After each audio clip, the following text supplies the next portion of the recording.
Boa noite.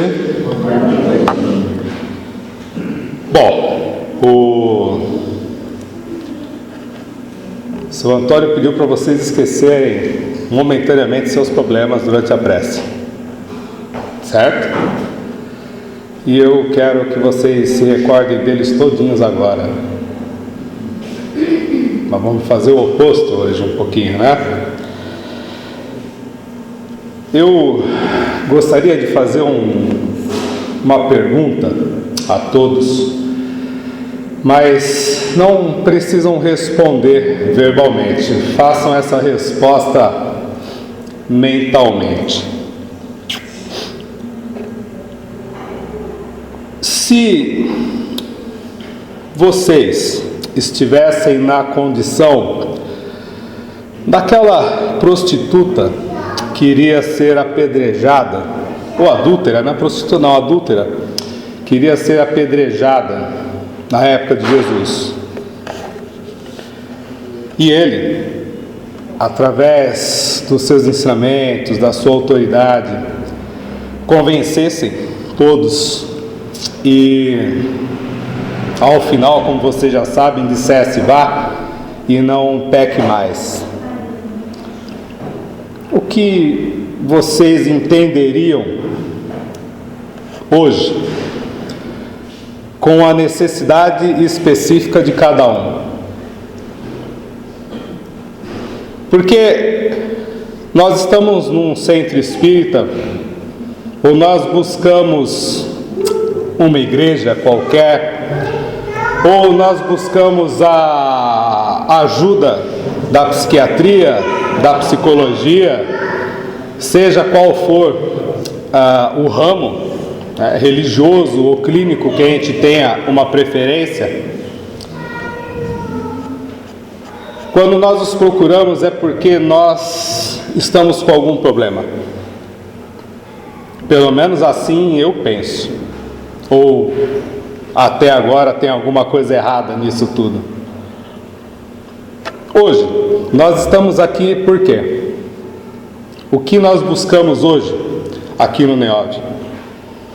Não especificamente hoje, mas o dia em que nós viemos pela primeira, talvez pela primeira vez, e nos foi sugerido passar por uma entrevista, e pela entrevista, pelas vias da entrevista, um tratamento, né? Qual foi o motivo que nós chegamos aqui? Estávamos alegres, né? De repente com o bolso cheio do dinheiro, não é isso? O emprego muito bem, graças a Deus, com pelo menos umas 15 propostas na fila, né? Aguardando para que a gente possa escolher se vai abandonar esse ou escolher aquele outro emprego. Relacionamento familiar, sempre top de linha, né? Sem nenhum problema. Angústias? Não existe angústia na minha vida, não existe nada. Ou não é nada disso. Nós adentramos um núcleo religioso, um núcleo doutrinário, com o objetivo de colher um fruto bem específico chamado bem-estar. Agora, voltando à questão, se nós estivéssemos na condição da pessoa que Jesus disse: vá e não peque mais, nós saberíamos dizer exatamente qual é o nosso pecado, para que a gente esteja nesse momento sofrendo por qualquer que seja o mal? Anselmo, eu estou com depressão. Depressão é uma doença, segundo o ponto de vista psiquiátrico, clínico, qualquer que seja. Mas, segundo o que eu entendo, o que eu já ouvi, não tem cura, né? É na base do remédio, né? A base do remédio. Como nós podemos sofrer de algo que desregula o nosso organismo e não ter cura clínica? Se não há cura clínica, essa cura ela pode ser explicada a não cura, por o quê? Por um castigo de Deus? Alguma coisa desse tipo? Quem aqui acha que Deus castiga? Ainda tem esse pensamento? Dificilmente alguém vai possuir esse pensamento ainda, né? E se eu disser para vocês, contrariando todas as pesquisas dos mais conceituados médicos, que de repente a depressão não é uma doença, mas é um sintoma, e todo sintoma é tratado com remédios, para ver se ele some, alivia a dor, faz com que a gente esqueça, algo desse tipo. O que vocês achariam? O Anselmo está louco. O Anselmo enlouqueceu. Kardec fala, né? Para que a gente fique com a ciência, sempre que a ciência se mostrar mais eficiente que a própria doutrina espírita. Mas quando a ciência não cura, então ela não é definitiva ainda, e eu posso arriscar que, por exemplo, a depressão, que é o meu exemplo hoje, é um sintoma de algo maior, um sintoma de algo que a gente desconhece muitas vezes, ou se o conhece, não aceita qual que é o problema. E essa é a grande questão que nós tentamos fazer com que ecloda dentro dos estudos da doutrina espírita. Qual que é o maior objetivo dos cursos? É trazer, pelo conjunto de estudo, a oportunidade de trocas de experiências aliadas à aquisição de conhecimento, a oportunidade de fazer com que a gente conheça a gente mesmo. Eu estou parodiando alguém, né?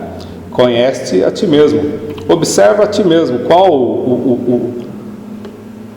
as vibrações que ocorrem por dentro, quais os pensamentos, e muito provavelmente a gente vai identificar uma diversidade muito grande de sintomas causados por algo muito maior dentro da nossa personalidade. No Livro dos Espíritos nós vamos encontrar que, e eu vou pegar duas questões, que o maior mal da humanidade ainda é o egoísmo, e o egoísmo ele vai se converter numa planta cheia de raízes, né? E essas raízes vão se transformar em cada um dos males que a gente possa interpretar pela natureza humana. A maledicência, por exemplo, a avareza, enfim, a gente poderia passar a noite aqui falando sobre defeitos do ser humano. Então, o nosso objetivo hoje é tentar identificar algumas pequenas partes disso, para que a gente consiga ter um pouquinho de coragem de buscar, a partir de agora, qual é o verdadeiro objetivo de repente nós estarmos procurando um núcleo religioso, ou uma clínica, ou uma doutrina qualquer, um orientador. O que se passa dentro de nós que nos causa dor, e que nos causa dor e que a gente deseja, é claro, que os outros nos tirem essa dor, porque quando, na maioria das vezes, as pessoas nos apontam onde está o problema, nós nos afastamos daquilo que nos traz uma visão maior sobre quem realmente nós somos de fato, porque nós não desejamos saber sobre a origem dos nossos males, principalmente aquelas que são originadas, né, do espírito, dos nossos hábitos, da nossa personalidade. Então, como está aqui, no corpo nós encontramos os resultados diretos das afecções da alma. Basta buscar na prática constante o ato de se conhecer e talvez encontraremos a cura definitiva. Talvez porque é algo muito difícil fazer essa autoanálise constante. Numa conceituação mais direta, a afecção é toda modificação ou alteração capaz de expressar uma doença, quaisquer sinais de patologias, e patologia é um ramo da medicina que se dedica ao estudo das doenças, de suas causas, seus sintomas e suas alterações no organismo. Então, toda alteração que possa expressar uma doença. Maravilha. Na psicologia, que é um pouco mais dentro da questão da alma, da questão da consciência, nós vamos ter uma condição mórbida, caracterizada por alterações no modo de perceber ou de interpretar, falta de normalidade psíquica. Nossa, para que a gente possa entender um pouco melhor isso, eu queria distinguir isso tudo que está misturado aí na questão de afecção em duas palavrinhas, duas condições: os vícios e as vicissitudes. Não são a mesma coisa, apesar de repente, por lógica ou por contexto, parecer muito similar.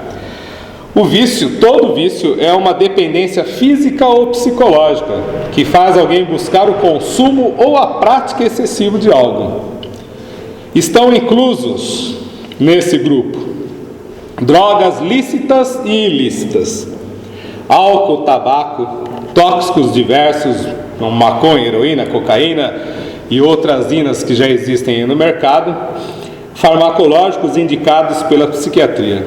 Eu gosto muito dessa parte, porque às vezes nós tratamos as drogas, apenas com aquilo que a gente aponta na sociedade, A gente vê o rapaz hoje, um jovem, usando maconha, usando crack, e fala, viciado, Maravilha, mas a gente está direto no psiquiatra, no psicólogo, buscando remédio para dor de cabeça, buscando remédio para isso, para aquilo outro, e a gente esquece que os nossos filhos, as pessoas à nossa volta, estão crescendo com pais viciados, mas eles falam assim, meu filho tinha de tudo, como ele foi se meter nessa enrascada?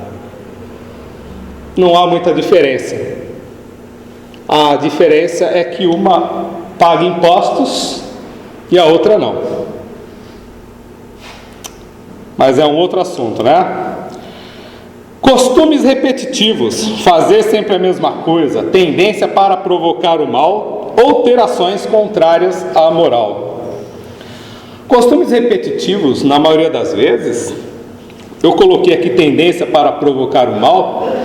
Mesmo que a intenção seja boa, na realidade ele está causando mal à própria pessoa, pelo excesso, pela busca constante, pela falta que a repetição de algo faz a si mesmo.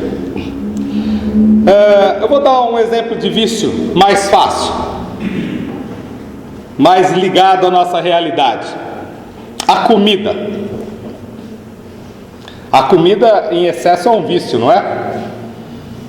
Causa diversos problemas no organismo, pode-se chegar até a obesidade mórbida, digamos assim, numa questão bem exagerada, mas pode, Vicissitude, alteração, sequência de mudanças ou transformações, revés, circunstâncias consideradas contrárias e desfavoráveis, azar, instabilidade das coisas, as vicissitudes do gênio humano. Estão incluídos nesse grupo dificuldades sociais, profissionais, familiares. Aí não dá nem para ficar esticando muito, porque vai dar uma lista enorme. Estão ainda incluídas nesse grupo. Já leram isso anteriormente? Costumes repetitivos, fazer sempre a mesma coisa, tendência para provocar o mal ou ter ações contrárias à moral. Ah, mas Anselmo, se vicissitude é um revés da vida, são coisas que muitas vezes são inevitáveis, é como um tsunami que passa na nossa vida e não tem como a gente se desviar dele. Como que pode cair num mesmo subgrupo, né, de costumes repetitivos? A gente vai ter que aprender a separar que existem seres humanos que, apesar de todo o seu esforço de sair de um determinado drama, não saem. E outros que, mesmo achando que estão fazendo de tudo para sair de um determinado drama, estão repetindo os mesmos processos e não conseguem sair. Então a vida não tem culpa nenhuma. Tem pessoas que têm azar mesmo, vamos usar esse termo. Estudam, pós-graduam, mestram, estudam de novo e estão sempre com os mesmos problemas profissionais. Mas a gente sabe que uma coisa leva a outra, né? Os nossos problemas profissionais, eles têm ligação com os nossos problemas de personalidade, com os nossos problemas familiares, com o nosso relacionamento social. Então, aonde eu pretendo chegar nisso? Que tudo que a gente faz, que nos causa mal, ele não pode ser avaliado pelo resultado, por aquilo que está dando errado, por aquilo que nos causa sofrimento nesse momento. Eu tenho dor de cabeça constante, por exemplo. A dor de cabeça é um sintoma de algo. Eu tenho febre. A febre é um sintoma de algo. A gente tem que buscar a raiz do problema. Um exemplo de vicissitude, tem que dar um exemplo de vicissitude, né? Senão vai ficar sem graça. Se por um lado o excesso de comida é um vício, a falta de comida, mesmo com todos os recursos intelectuais que possuímos e físicos para poder ir atrás da alimentação, é um item que falta à mesa de muita gente. Então eu posso chamar isso de vicissitude. Basta que a gente observe as condições que ocorrem à volta dessa pessoa. Se vocês conseguirem ou tiverem algum exemplo em mente, vocês podem analisar isso com clareza. E se analisarem com clareza que não é simplesmente azar, cabe-nos também, de repente, dar a mãozinha para que as pessoas enxerguem o que está acontecendo de errado e saiam desse ciclo repetitivo. Está mais fácil agora entender entre vício e vicissitude? Drogas? Está todo mundo expert já? Maravilha, vamos prosseguir então. Holismo e espiritismo. Na filosofia, é uma atitude que busca tudo abranger. Se formos falar em termos de filosofia e eu for falar de um termo holista, eu tenho que observar um problema de todos os ângulos possíveis e que estejam ao meu alcance. Senão eu não estou fazendo filosofia, eu estou criticando de uma maneira maledicente. É diferente, tá? Do grego, ele significa o inteiro, o todo. Que alguém aqui consegue se auto-interpretar como um fígado? Não, né? Mas possui, não possui? Ele serve para alguma coisa, né? Assim como o coração, rim, etc, etc. Eles não trabalham isoladamente. A gente não pode falar que um órgão do nosso corpo ele está com um problema porque ele simplesmente deu um problema específico, como várias doenças que podem atacar o fígado. Mas a gente pode chegar à conclusão que ele adoeceu por causa de vários outros fatores relativos à nossa própria conduta. Doenças não aparecem por um acaso, não é ira de Deus, não. No livro dos Espíritos, no Evangelho segundo o Espiritismo, nós temos o seguinte, aqui: se os médicos são mal sucedidos tratando da maior parte das moléstias, é que tratam do corpo sem tratarem da alma. Ora, não se achando o todo em bom estado, impossível é que uma parte dele passe bem. O Espiritismo fornece a chave das relações existentes entre a alma e o corpo e prova que um reage incessantemente sobre o outro. Ora, se um reage incessantemente sobre o outro. É claro que o meu corpo, se não há uma lógica clínica para que ele esteja doente, essa lógica só pode ser na minha parte psicológica, no meu espírito, no meu pensamento, no meu modo de me comportar, na falta de compreensão de como eu sou de verdade. Quem aqui admite que tem ódio? Só eu? Coisa mais sem graça, só eu admitir que tem ódio? Não tem graça isso. Pois bem, as pessoas sentem ódio, não constantemente, não é constantemente, mas não assumem isso. Onde já se viu eu odiar minha mãe, eu odiar meu filho, minha filha? Onde já se viu isso? Nós somos ensinados que isso tem que ser amor, tem que ser respeito. E esse amor, esse respeito vão passando por cima do próprio sentimento mal educado, mal administrado, e vai se transformar futuramente em algo maior no próprio corpo, se não for curado com a compreensão do porquê se sente ódio. Porque o ódio é um sintoma. Alguém tem algum tipo de coisa parecida assim? Não? Não? É só eu mesmo, tudo bem. Já me conformei com isso, não tem problema. Propriedades do espírito no sistema reencarnacionista. Nós não somos reencarnacionistas?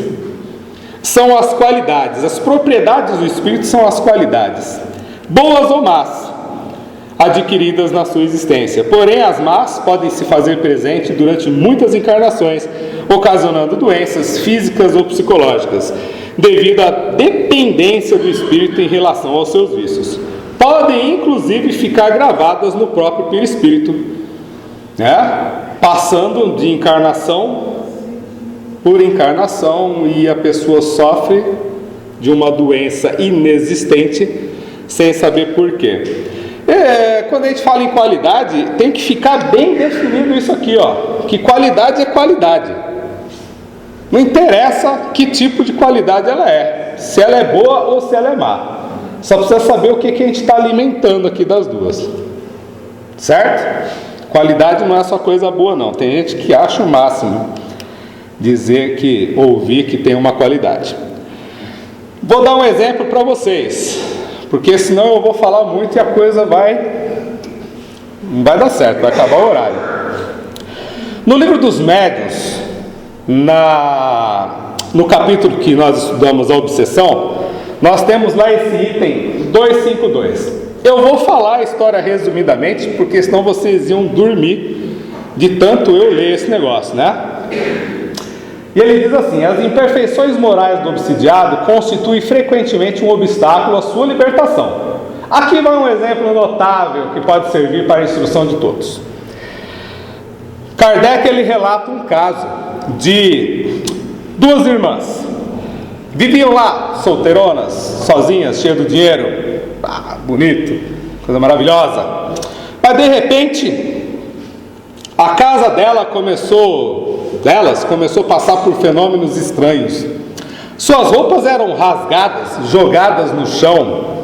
Por mais que elas escondessem, trancafiassem em baús, ficassem olhando, vigiando, cochilou, fechou os olhos, as roupas apareciam rasgadas, destruídas, independente da marca do vestido. O espírito não tinha muita questão por isso, não. Bastava não ter rasgo, ele ia lá e rasgava. Procuraram a sociedade espírita para que Kardec, é claro, é o que todo mundo faz, fizesse uma desobsessão. Qualquer coincidência com algum caso aqui não foi especulação, Foi apenas coincidência mesmo. Então ela procurou: Kardec, eu estou com um problema, minha casa está com uns espíritos lá, eu acho, e estão rasgando todas as roupas. Você não quer de repente ajudar a gente aí, dar uma forcinha, doutrinar o espírito? É fácil, a gente se livrar dele, ele me dá um tempinho. Eu sou uma pessoa boa, caridosa. E Kardec trouxe o caso para a sociedade, para estudo, e lá o Espírito responde assim para ele: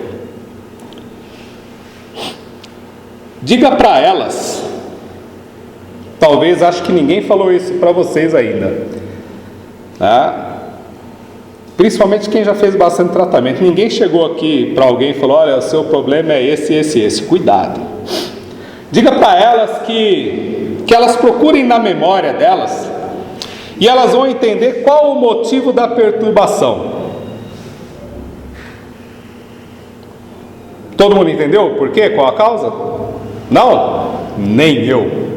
Kardec continua perguntando qual o motivo, tal. Aí o Espírito diz o seguinte: esse Espírito em vida foi servo dessas duas, foi empregado delas, quase um escravo, maltratado, humilhado, e morreu à míngua na mão delas, e agora, liberto, sem o corpo físico, ele se aproveita dos defeitos dela para infernizar a vida delas. É um modo dele dizer para elas: olha, vocês estão agindo errado de todas as formas. Mas como assim? Não entendi. Olha, diga para elas que elas são maledicentes, fofoqueiras. Enquanto não houver uma mudança de hábito, uma mudança de comportamento, elas não vão conseguir se livrar desse espírito. E mais ou menos assim, nós não temos a mínima intenção de afastar ele de lá, porque é um modo delas prestarem atenção no seu problema. Então o vestido rasgado, as roupas destruídas eram apenas um sintoma de um vício da própria pessoa, ou seja, uma afecção da alma. Não é uma doença, né? A afecção não é uma doença, nós não vimos no começo? É algo que pode levar ao adoecimento. Então, nós podemos considerar que afecções da alma é tudo que vai entrar no campo dos vícios e que nos levam a ser lá, escondidinho, fora do alcance dos outros, aquilo que a gente não demonstra ser na frente do público, em sociedade. Isso é uma visão muito clara que nós temos que ter já dentro do Espiritismo, quando nós buscamos o auxílio. É para isso que servem as entrevistas, ou que pelo menos deveriam servir, para que as pessoas falassem os seus problemas, para que isso de repente, um caos extremo, fosse levado para o mediúnico e tivesse um retorno. Não dessa forma, né? Você é fofoqueira, você tem que parar com isso, né? Mas Kardec pensou assim: ora, mas não poderíamos buscar um meio mais suave de passar essa informação para essas senhoras? E o Espírito diz: não. Às vezes é necessário ferir o espírito do encarnado para que ele abra os olhos e tenha consciência plena do que está acontecendo consigo mesmo. Então, quando nós falamos em fazer uma análise diária sobre a nossa personalidade, lá, não façam, eu vou sugerir para vocês o seguinte: não façam mais prece. Esqueçam essa besteira. Não façam mais prece, porque prece a gente só pede. A gente só pede ajuda, só pede alívio, conforto, carinho, colo.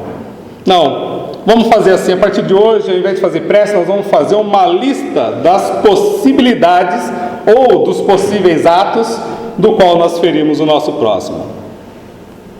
E aí vamos pedir desculpa no final dessa lista. Acho que ninguém ouviu isso aqui ainda, né? Novidade, né? Mentira minha, né? Que é o que mais se fala aqui. Então, depressão, como eu já disse, que é um efeito de algumas qualidades do espírito. Uma depressão, ela poderia ter inúmeras interpretações. Até mesmo uma simples frustração na nossa existência, que pode ir crescendo e não sendo resolvida e se transformar num tipo de fuga, entre centenas de outras possibilidades.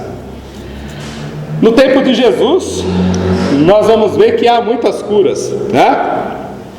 As obsessões, às vezes, elas não têm um caráter epidêmico, elas são individuais. E justamente por serem individuais, as obsessões elas têm um cunho diretamente ligado ao nosso passado, às nossas anteriores existências.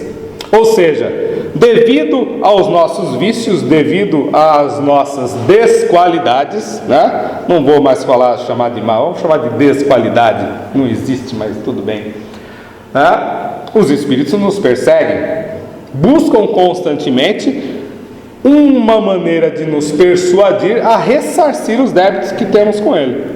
Na época de Jesus, ele, conhecendo muitos das afecções da alma, ele conseguia livrar a pessoa desses espíritos, mas invariavelmente ele repetia: não peque mais, não cometa os mesmos atos, cuide da língua, cuide da sua visão, cuide disso. Mas não era para cuidar para que ela não se perdesse mais, não. É para que nós não usássemos a nossa língua para ficar falando besteira, não usássemos o nosso olho apenas para ver o mal e assim por diante. Mas há uma dificuldade muito grande de se entender isso. Aqui, na questão 253, até para a gente encerrar, que é uma sequência da questão 252 sobre o problema da fofoca das duas mulheres, ele conta essa outra historinha aqui, ó.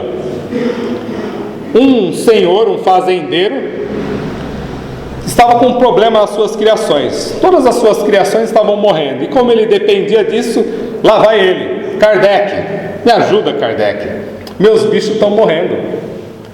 Kardec, sem conhecer o caso, sem conhecer a pessoa, é muito bom quando a gente conhece a pessoa, evoca os espíritos para analisar o caso, e a resposta é muito simples: não há nada espiritual na casa daquela pessoa. O problema é que o cidadão é muquirana. As cercas, os estábulos estão todos infectados com bactérias, e todos os animais que ele põe lá se infectam e morrem. Então manda ele tirar a mão do bolso e cuidar da propriedade dele, que vai acabar toda a obsessão. Então nós não podemos atribuir tudo o que ocorre à nossa volta.